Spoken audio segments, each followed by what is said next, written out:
And here we are. It's 6 o'clock. Obviously, it's time for Tales and Cocktails. And we will continue with part 14 of Pride and Prejudice. Now, in the last episode, we remember that Elizabeth Bennet has been traveling with her aunt and uncle, the Gardiners, and they have come to Lambton, which is close by Mr. Darcy's estate at Pemberley. So carrying on. Elizabeth had been a good deal disappointed in not finding a letter from Jane on their first arrival at Lambton, and this disappointment had been renewed on each of the mornings that had now been spent there.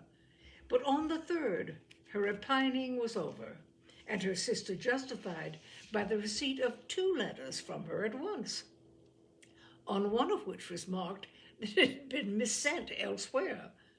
Elizabeth was not surprised at it. Jane had written the direction remarkably ill. They had just been preparing to walk as the letters came in, and her uncle and aunt, leaving her to enjoy them in quiet, set off by themselves. The one missent must be first attended to. It had been written 5 days ago. The beginning contained an account of all their little parties and engagements, with such news as the country afforded.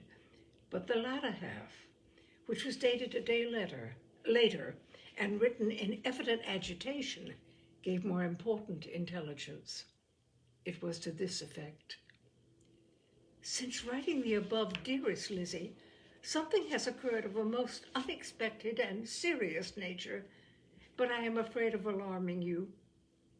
Be assured that we are all well. What I have to say relates to poor Lydia.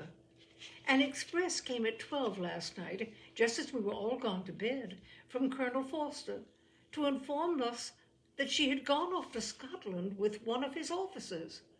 To own the truth, with Wickham. Imagine our surprise. To Kitty, however, it does not seem so wholly unexpected. I am very, very sorry. So imprudent a match on both sides.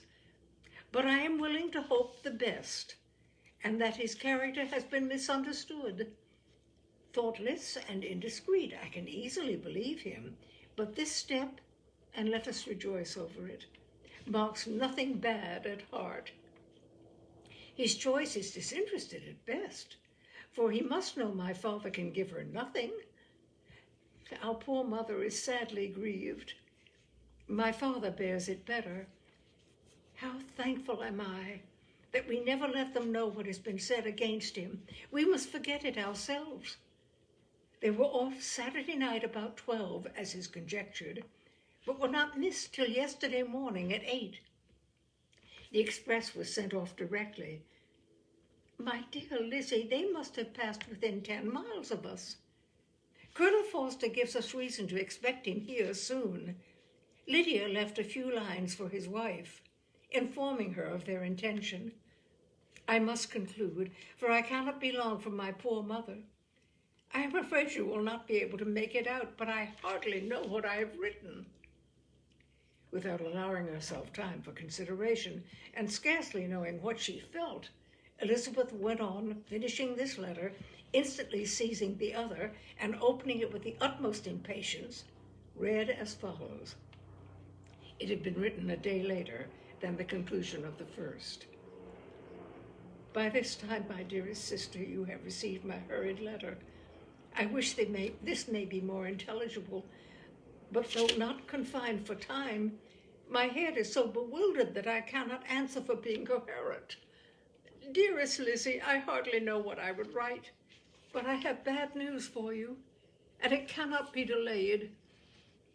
Imprudent as a marriage between Mr. Wickham and our poor Lydia would be, we are now anxious to be assured it has taken place, for there is but too much reason to fear they are not gone to Scotland. Colonel Forster came yesterday, having left Brighton the day before, not many hours after the express. Though Lydia's short letter to Mrs. F. gave them to understand that they were going to Gretna Green, something was dropped by Denny, expressing his belief that W. never intended to go there.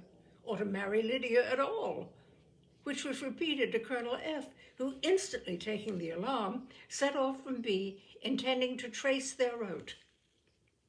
He did trace them easily to Clapham, but no farther, for on entering that place they removed into a hackney coach and dismissed the chaise that brought them from Epsom. All that is known after this is they were seen to continue the London road. I know not what to think. After making every possible inquiry on that side London, Colonel F. came on into Hertfordshire, anxiously renewing them at all the turnpikes, and at the time in Barnet and Hatfield, without any success. No such people had been seen to pass through. With the kindness concern, he came on to Longbourn and broke his apprehensions to us in a manner most creditable to his heart. I am sincerely grieved for him and Mrs. F., but no one can throw any blame on them. Our distress, my dear Lizzie, is very great. My father and mother believe the worst, but I cannot think so ill of him. Many circumstances might make him more eligible for them to be married privately in town than to pursue their first plan. And even if he could form such a design against a young woman of Lydia's connections, which is not likely, can I suppose her so lost to everything? Impossible. I grieve to find, however, that Colonel F. is not disposed to depend upon their marriage. He shook his head when I expressed my hopes, and said he feared W. was not a man to be trusted. Poor Kitty has anger for having concealed their attachment, but as it was a matter of confidence, one cannot wonder. I am truly glad, dearest Lizzie, that you have been spared something of these distressing scenes. But now, as the first shock is over, shall I own that I long for your return? I am not so selfish, however, as to press for it, if inconvenient. Adieu. I take up my pen again to do what I have just told you I would not, but circumstances are such that I cannot help earnestly begging you all to come here as soon as possible. I know my dear uncle and aunt so well that I am not afraid of requesting it, though I have still something more to ask of the former. My father is going to London with Colonel Forster instantly, to try and discover her. What he means to do, I am sure I know not, but his excessive distress will not allow him to pursue any measure in the best and safest way. And Colonel Forster is obliged to be at Brighton again tomorrow evening. In such an exigence, my uncle's advice and assistance would be everything in the world. He will immediately comprehend what I must feel, and I rely upon his goodness. Oh, where is my uncle? Cried Elizabeth, darting from her seat as she finished the letter, in eagerness to follow him, without losing a moment of the time so precious. But as she reached the door, it was opened by a servant, and Mr. Darcy appeared. Her pale face and impetuous manner made him start, and before he could recover himself enough to speak, she, in whose mind every idea was superseded by Lydia's situation, hastily exclaimed, I beg your pardon, but I must leave you. I must find Mr. Gardiner this moment on business that cannot be delayed. I have not an instant to lose. Good God, what is the matter? Cried he, with more feeling than politeness. Then, recollecting himself, I will not detain you a minute, but let me or let the servant go after Mr. and Mrs. Gardiner. You are not well enough. You cannot go yourself. Elizabeth hesitated, but her knees trembled under her, and she felt how little would be gained by her attempting to pursue them. Calling back the servant, therefore, she commissioned him, though in so breathless an accent as made her almost unintelligible, to fetch his master and mistress home instantly. On his quitting the room, she sat down, unable to support herself, and looking so miserably ill that it was impossible for Darcy to leave her, or to refrain from saying in a tone of gentleness and commiseration, Let me call your maid. Is there nothing you could take to give you present relief? A glass of wine. Shall I get you one? You are very ill." "No, I thank you," she replied, endeavoring to compose herself. "There is nothing the matter with me. I am quite well. I am only distressed by some dreadful news which I have just received from Longbourn." She burst into tears as she alluded to it, and for a few minutes could not speak another word. Darcy, in wretched suspense, could only say something indistinctly of his concern and observe her in compassionate silence. At length she spoke again. "I have just had a letter from Jane with such dreadful news. It cannot be concealed from anyone. My youngest sister has left all her friends, has eloped, has thrown herself into the power of Mr. Wickham. They are gone off together from Brighton. You know him too well to doubt the rest. She has no money, no connections, nothing that can tempt him to... She is lost forever." Darcy was fixed in astonishment. "When I consider," she added, in a yet more agitated voice, "that I might have prevented it, I who knew what he was. Had I but explained some part of it only, some part of what I learned to my own family. Had his character been known, this could not have happened. But it is all too late now." "I am grieved, indeed," cried Darcy, "grieved, shocked. But is it certain, absolutely certain?" "Oh, yes. They left Brighton together on Sunday night and were traced almost to London, but not beyond. They are certainly not gone to Scotland." "And what has been done? What has been attempted to recover her?" "My father is gone to London, and Jane has written to beg my uncle's immediate assistance, and we shall be off, I hope, in half an hour. But nothing can be done. I know very well that nothing can be done. How is such a man to be worked on?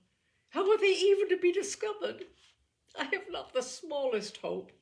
It is every way horrible." Darcy shook his head in silent acquiescence. "When my eyes were opened to his real character, oh, had I known what I ought, what I dared to do, but I knew not. I was afraid of doing too much.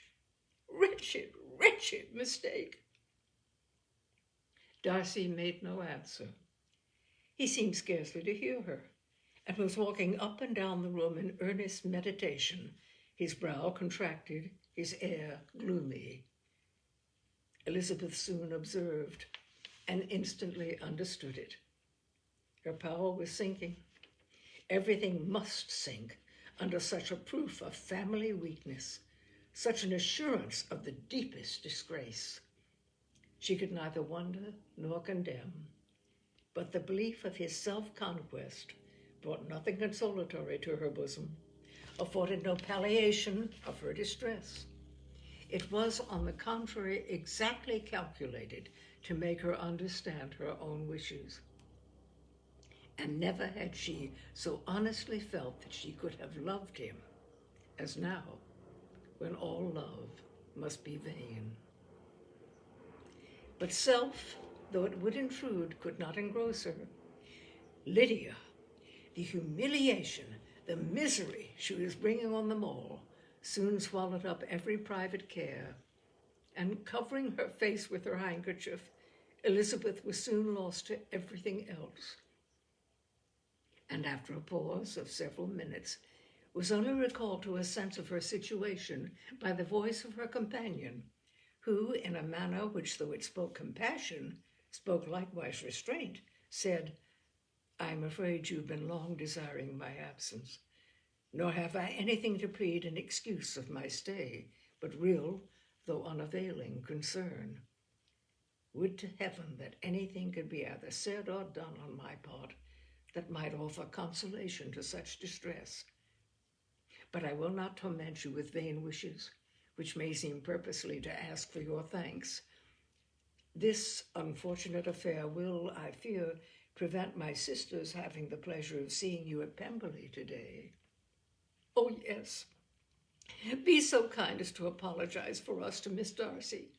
Say that urgent business calls us home immediately. Conceal the unhappy truth for as long as it is possible. I know it cannot be long. He readily assured her of his secrecy, again expressed his sorrow for her distress, wished it a happier conclusion than there was at present reason to hope, and leaving his compliments for her relations, with only one serious, parting look, went away. As he quitted the room, Elizabeth felt how improbable it was that they should ever see each other again on such terms of cordiality as had marked their several meetings in Derbyshire. And as she threw a retrospective glance over the whole of their acquaintance, so full of contradictions and varieties, sighed at the perverseness of those feelings which would now have promoted its continuance and would formerly have rejoiced in its termination.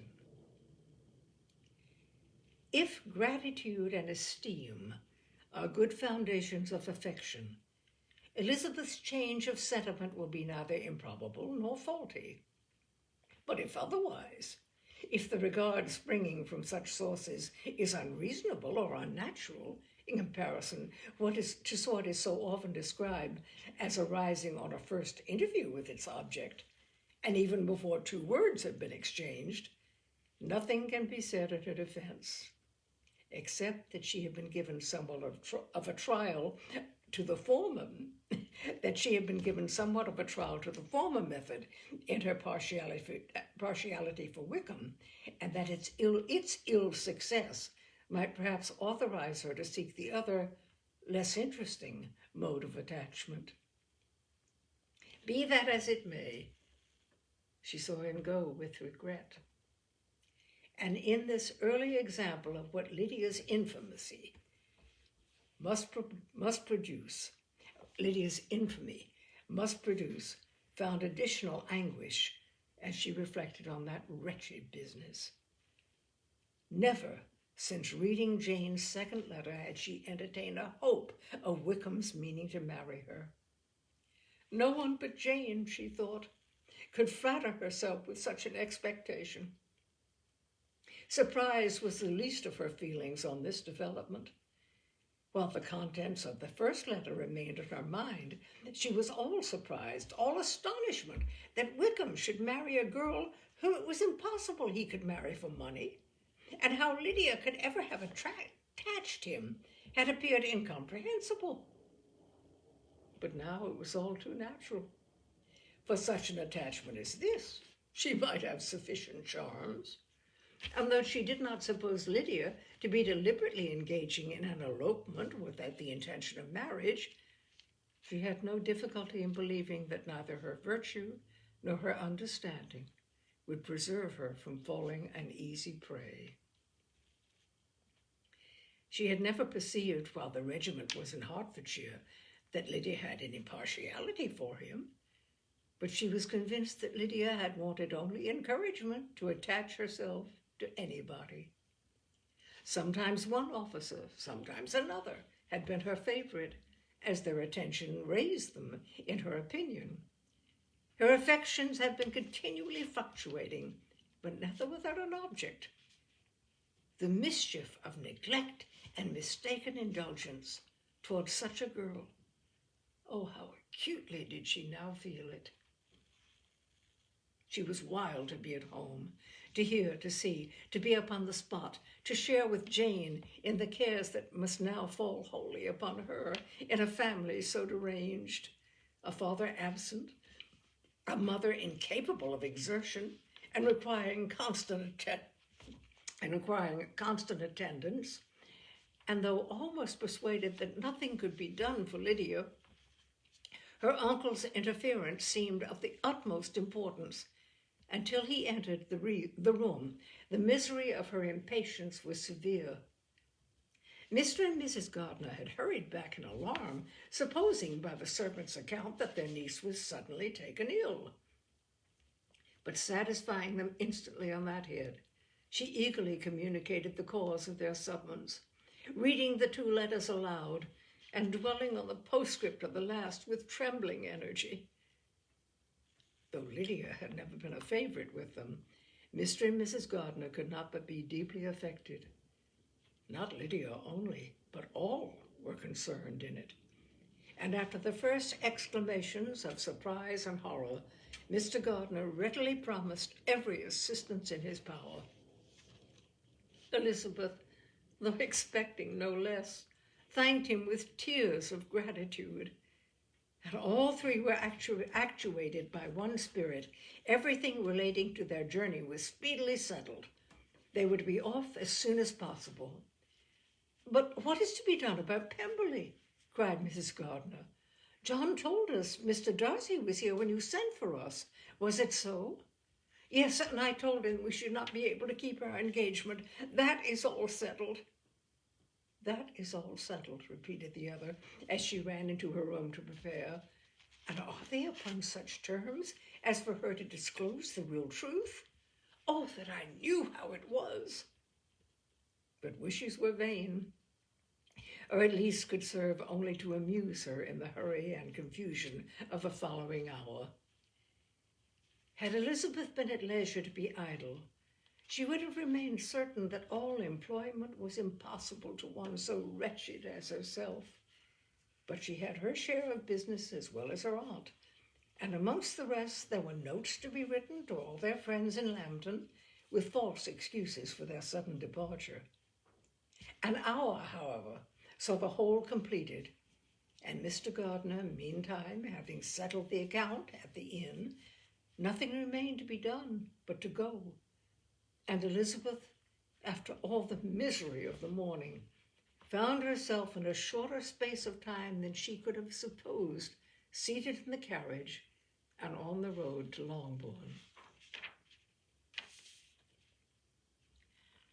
"I have been thinking it over again, Elizabeth," said her uncle as they drove from the town, "and really, upon serious consideration, I am much more inclined than I was to judge as your elder sister does of the matter. It appears to me so very unlikely that any young man should form such a design against a girl who is by no means unprotected or friendless, and who is actually staying in his colonel's family, that I am strongly inclined to hope the best. Could he expect that her friends would not step forward? Could he expect to be noticed again by the regiment after such an affront to Colonel Forster? His temptation is not adequate to the risk." "Do you really think so?" cried Elizabeth, brightening up for a moment. "Upon my word," said Mrs. Gardiner, "I begin to be of your uncle's opinion. It is really too great a violation of decency, honor, and interest for him to be guilty of it. I cannot think so very ill of Wickham. Can you yourself, Lizzie, so wholly give him up as to believe him capable of it? Not perhaps of neglecting his own interest, but of every other neglect I can believe him capable. If indeed it should be so, but I dare not hope it. Why should they not go on to Scotland if that had been the case?" "In the first place," replied Mr. Gardiner, "there is no absolute proof that they are not gone to Scotland." "Oh, but their removing from the chaise into a hackney coach is such a presumption, and besides, no traces of them were to be found on the Barnet Road." "Well then, supposing them to be in London, they may be there, though, for the purpose of concealment, for no more exceptional purpose. It is not likely that money should be very abundant on either side, and it might strike them that they could be more economically, though less expeditiously, married in London than in Scotland." "But why all this secrecy? Why any fear of detection? Why must their marriage be private? Oh, no, this is not likely. His most particular friend, you see, by Jane's account, was persuaded of his never intending to marry her. Wickham will never marry a woman without some money. He cannot afford it. And what claims has Lydia? What attractions has she beyond youth health and good humor that can make him, for her sake, forego every chance of benefiting himself by marrying well. As to what restraint the apprehension of disgrace in the corps might throw on a dishonorable elopement with her, I'm not able to judge, for I know nothing of the effects that such a step might produce. But as to your other objection, I am afraid it will hardly hold good. Lydia has no brothers to step forward, and he might imagine from my father's behavior, from his indolence and the little attention he has ever seemed to give to what was going forward in his family, that he would do as little and think as little about it as any father could do in such a matter. But can you think that Lydia is so lost to everything but love of him as to consent to live with him on any other terms than marriage? It does seem, and it is most shocking indeed, replied Elizabeth, with tears in her eyes, that a sister's sense of decency and virtue in such a point should admit of doubt. But really, I know not what to say. Perhaps I am not doing her justice, but she is very young. She has never been taught to think on serious subjects, and for the last half year, nay, for a 12-month, she has been given up to nothing but amusement and vanity. She has been allowed to dispose of her time in the most idle and frivolous manner, and to adopt any opinions that came in her way. Since the Shire were first quartered in Meryton, nothing but love, flirtation, and offices have been in her head. She's been doing everything in her power by thinking and talking on the subject to give greater, what shall I call it, susceptibility to her feelings, which are naturally lively enough. And we all know that Wickham has every charm of person and address that can captivate a woman. But you see that Jane, said her aunt, does not think so ill of Wickham as to believe him capable of the attempt. Of whom does Jane ever think ill? And who is there, whatever might be their former conduct, that she would believe capable of such an attempt till it were proved against them? But Jane knows as well as I do what Wickham really is. We both know that he has been profligate in every sense of the word, that he has neither integrity nor honor, that he is as false and deceitful as he is insinuating. And you really know all this? Cried Mrs. Gardiner, whose curiosity as to the mode of her intelligence was all alive. I do indeed, replied Elizabeth, colouring. I told you the other day of his infamous behaviour to Mr. Darcy, and you yourself, when last at Longbourn, heard in what manner he spoke of the man who had behaved with such forbearance and liberality towards him. And there are other circumstances which I am not at liberty, which it is not worthwhile to relate. But his lies about the whole Pemberley family are endless. From what he said of Miss Darcy, I was thoroughly prepared to see a proud, reserved, disagreeable girl. Yet he knew to the contrary himself. He must know that she was as amiable and unpretending as we have found her. But does Lydia know nothing of this? Can she be ignorant of what you and Jane seem so well to understand? Oh, yes.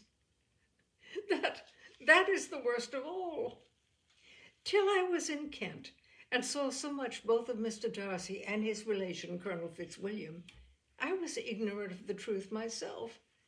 And when I returned home, the Shire was to leave Meryton in a week or fortnight's time.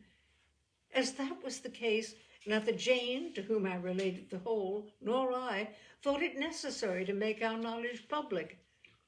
For of what use could it apparently be to anyone that the good opinion which all the neighbourhood had of him should then be overthrown? And even when it was settled that Lydia should go with Mrs. Forster, the necessity of opening her eyes to his character never occurred to me. That she could be in any danger from the deception never entered my head. That such a consequence as this should ensue, you may easily believe was far enough from my thoughts. When they all removed to Brighton, therefore, you had no reason, I suppose, to believe them fond of each other? Not the slightest. I can remember no symptom of affection on either side. And had anything of the kind been perceptible, you must be aware that ours is not a family on which it could be thrown away. When first he entered the corps, she was ready enough to admire him, but so we all were.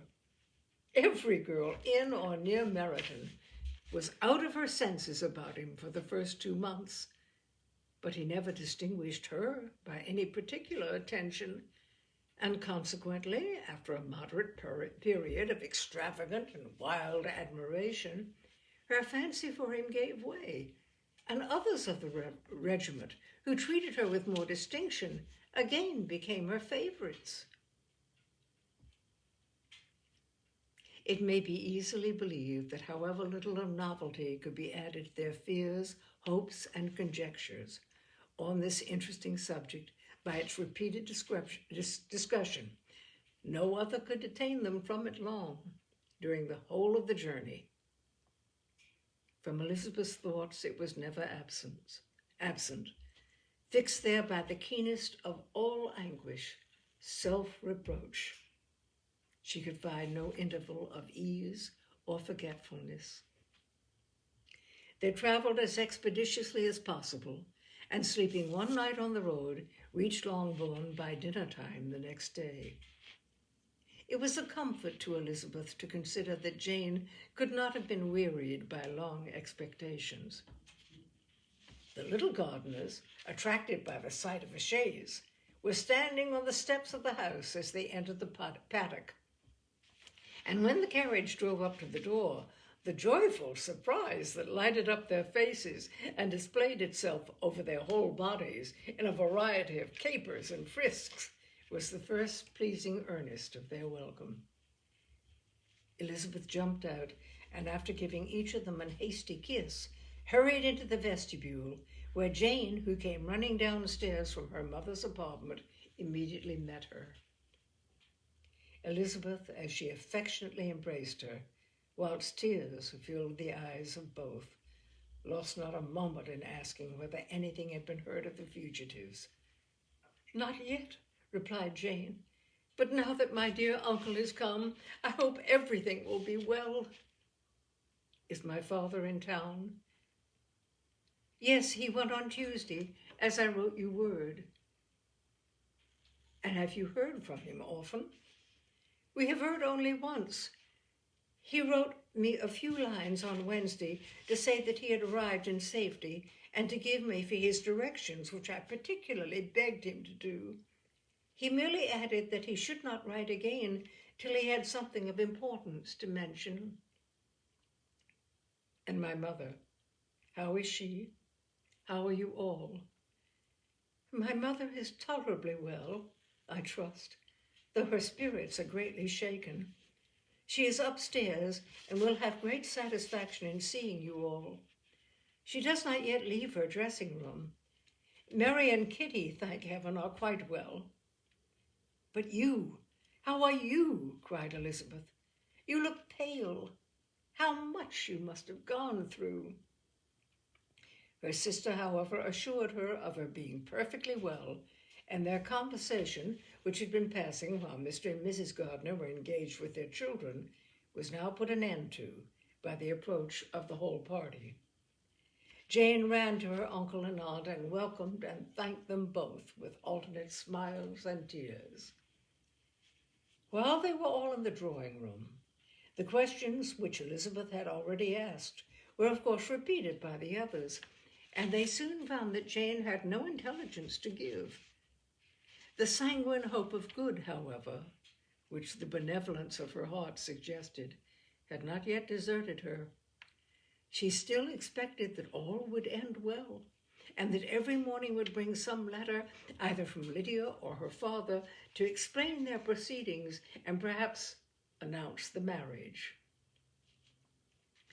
Mrs. Bennet, to whose apartment they all repaired, after a few minutes' conversation together, received them exactly as might be expected, with tears and lamentations of regret, invectives against the villainous conduct of Wickham, and complaints of her own sufferings and ill usage, blaming everybody but the person to whose ill-judging indulgence the errors of her daughter must be principally owing.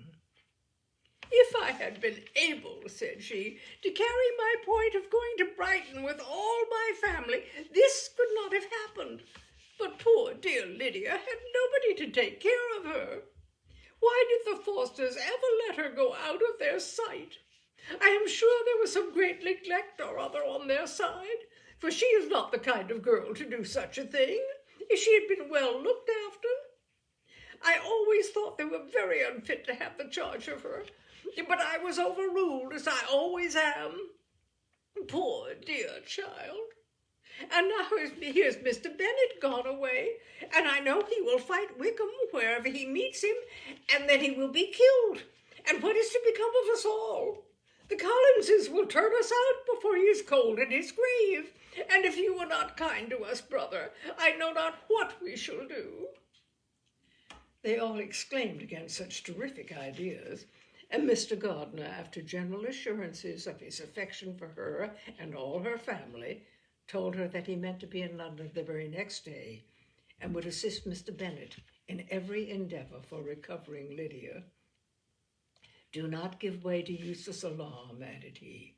"Though it is right to be prepared for the worst, there is no occasion to look on it as certain. It is not quite a week since they left Brighton. In a few days more we may gain some news of them. Until we know that they are not married, and have no design of marrying, do not let us give the matter over as lost. As soon as I get to town, I shall go to my brother and make him come home with me to Gracechurch Street, and then we may consult together as to what is to be done." "Oh, my dear brother," replied Mrs. Bennet, "that is exactly what I can most wish for. And now do, when you get to town, find them out wherever they may be, and if they are not married already, make them marry. And as for wedding clothes, do not let them wait for that, but tell Lydia she shall have as much money as she chooses to buy them after they are married. And above all things, keep Mr. Bennet from fighting. Tell him what a dreadful state I am in, that I am frightened out of my wits, and have such tremblings, such flutterings all over me, such spasms in my side, and pains in my head, and such beatings at heart, that I can get no rest by night nor by day. And tell my dear Lydia not to give any directions about her clothes till she has seen me, for she does not know which are the best warehouses. Oh, brother, how kind you are! I know you will contrive it all." But Mr. Gardiner, though he assured her again of his earnest endeavours to the cause, could not avoid recommending moderation to her, as well in her hopes as her fears. And after talking with her in this manner till dinner was on table, they left her to vent all her feelings on the housekeeper, who attended in the absence of her daughters.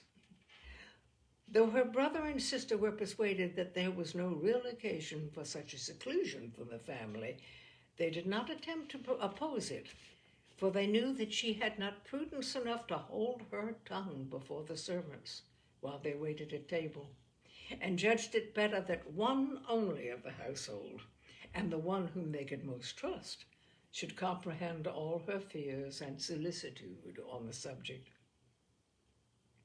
In the dining-room they were soon joined by Mary and Kitty, who had been too busily engaged in their separate apartments to make their appearance before. One came from her books, and the other from her toilette. The faces of both, however, were tolerably calm, and no change was visible in either, except that the loss of her favourite sister, or the anger which she had herself incurred in the business, had given something more of fretfulness than usual to the accents of Kitty. As for Mary, she was mistress enough of herself to whisper to Elizabeth with a countenance of grave reflection soon after they were seated at table, "This is a most unfortunate affair, and will probably be much talked of, but we must stem the tide of malice and pour into the wounded bosoms of each other the balm of sisterly consolation."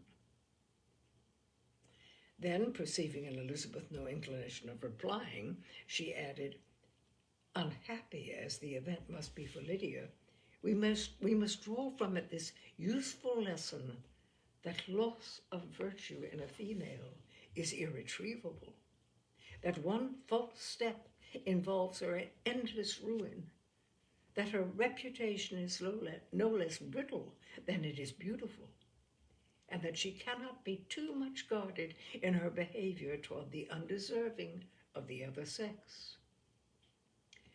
Elizabeth lifted up her eyes in amazement, but was too much oppressed to make any reply. Mary, however, continued to console herself with such kind of moral extractions from the evil before them. In the afternoon, the two elder Miss Bennets were able to be for half an hour by themselves, and Elizabeth instantly availed herself of the opportunity of making many inquiries, which Jane was equally eager to satisfy. After joining in general lamentations over the dreadful sequence of this event, which Elizabeth considered as all but certain, and Miss Bennet could not assert to be wholly impossible, the former continued the subject by saying, "But tell me all and everything about it, which I have not already heard. Give me farther particulars. What did Colonel Forster say? Had they no apprehension of anything before the elopement took place? They must have seen them together forever." Colonel Forster did own that he had often suspected some partiality, especially on Lydia's side, but nothing to give him any alarm. "I'm so grieved for him. His behavior was attentive and kind to the utmost. He was coming to us in order to assure us of his concern before he had any idea of their not being gone to Scotland. When that apprehension first got abroad, it hastened his journey." And was Denny convinced that Wickham would not marry? Did he know of their intending to go off? Had Colonel Forster seen Denny himself? Yes, but when questioned by him, Denny denied knowing anything of their plan and would not give his real opinion about it.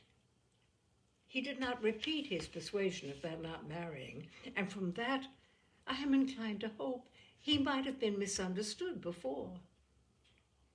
Until Colonel Forster came himself, not one of you entertained a doubt, I suppose, of their being really married? How was it possible that such an idea should enter our brains? I felt a little uneasy, a little fearful of my sister's happiness with him in marriage, because I knew that his conduct had not been always quite right. My father and mother knew nothing of that, but only felt how imprudent a match it must be. Kitty then owned with a very natural triumph, on knowing more than the rest of us, that in Lydia's last letter she had prepared her for such a step. She had known, it seems, of their being in love with each other many weeks, but not before they went to Brighton. No, I believe not. And did Colonel Forster appear to think ill of Wickham himself? Does he know his real character?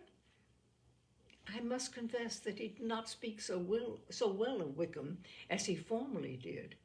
He believed him to be imprudent and extravagant, and since this sad affair has taken place, it is said that he left Meryton greatly in debt. But I hope this may be false. Oh, Jane, had we been less secret, had we told what we knew of him, this could not have happened.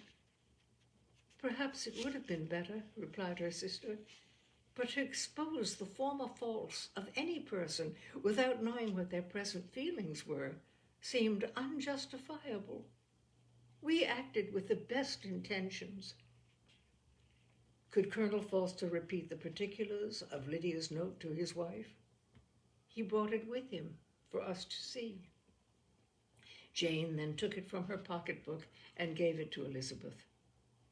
These were the contents.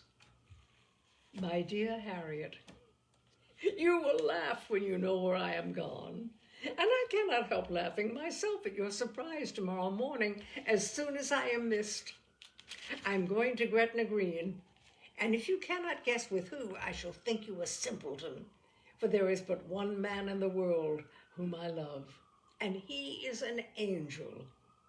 I should never be happy without him, so think it no harm to be off. You need not send word at Longbourn of my going, if you do not like it, for it will make the surprise the greater when I write to them and sign my name, Lydia Wickham. What a good joke it will be! I can hardly write for laughing. Pray make my excuses to Pratt for not keeping my engagement and dancing with him tonight. Tell him I hope he will excuse me when he knows all, and tell him I will dance with him at the next ball we meet with great pleasure. I shall send for my clothes when I get to Longbourn, but I wish you would tell Sally to mend a great slit in my worked muslin gown before they are packed up. Goodbye. Give my love to Colonel Forster.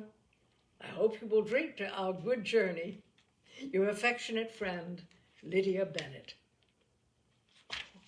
Oh, thoughtless Lydia, cried Elizabeth when she had finished it. What a letter is this to be written at such a moment! But at least it shows that she was serious in the object of her journey. Whatever he might afterwards persuade her to, it was not on her side a scheme of infamy. My poor father, how he must have felt it. I never saw anyone so shocked. He could not speak a word for full 10 minutes. My mother was taken ill immediately, and the whole house in such confusion. Oh, Jane, cried Elizabeth, was there a servant belonging to it who did not know the whole story before the end of the day? I do not know. I hope there was. But to be guarded at such a time is very difficult. My mother was in hysterics, and though I endeavored to give her every assistance in my power, I'm afraid I did not do so much as I might have done. But the horror of what might possibly happen almost took from me my faculties. Your attendance upon her has been too much for you. You do not look well. Oh, that I had been with you. You have had every care and anxiety upon yourself alone. Mary and Kitty have been very kind and would have shared in every fatigue, I am sure, but I did not think it right for either of them. Kitty is slight and delicate, and Mary studies so much that her hours of repose should not be broken in on. My Aunt Phillips came to Longbourn on Tuesday after my father went away, and was so good as to stay till Thursday with me. She was of great use and comfort to us all, and Lady Lucas has been very kind. She walked here on Wednesday morning to condole with us and offered her services, or any of her daughters, if they could be of use to us. She had better have stayed at home, cried Elizabeth. Perhaps she meant well, but under such a misfortune as this, one cannot see too little of one's neighbors. Assistance is impossible. Condolence, insufferable. Let them triumph over us at a distance and be satisfied.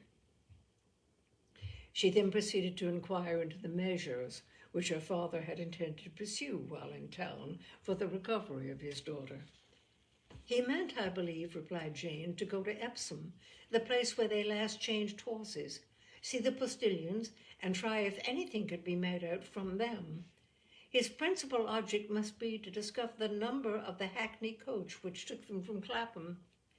It had come with a fare from London, and as he thought the circumstances of a gentleman and ladies removing from one carriage into another might be remarked, he meant to make inquiries at Clapham. If he could anyhow discover at what house the coachman had before set down his fare, He determined to make inquiries there and hoped it might not be impossible to find out the stand and number of the coach.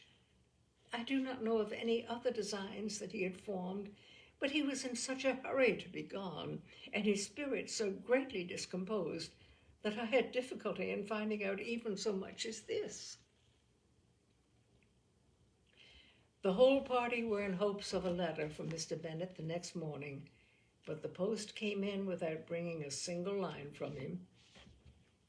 His family knew him to be, on all common occasions, a most negligent and dilatory correspondent, but at such a time they had hoped for exertion.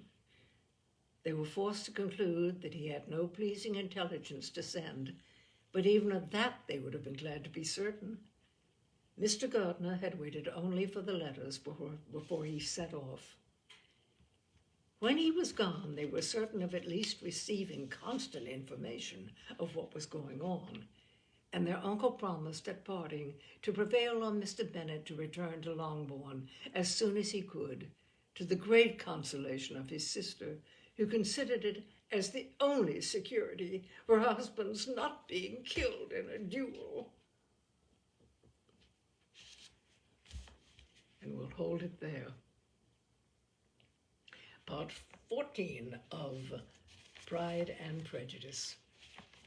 And we will continue next Wednesday at 6, hopefully with my poster posted, but we'll see.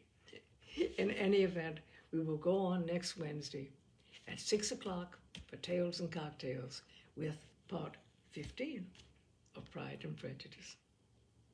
Oh, as my stepfather, who loved wordplay, would have said, the thick plottins. Stay with me, my friends. I love your being here. And onward we go. Thank you so much. Goodbye for now.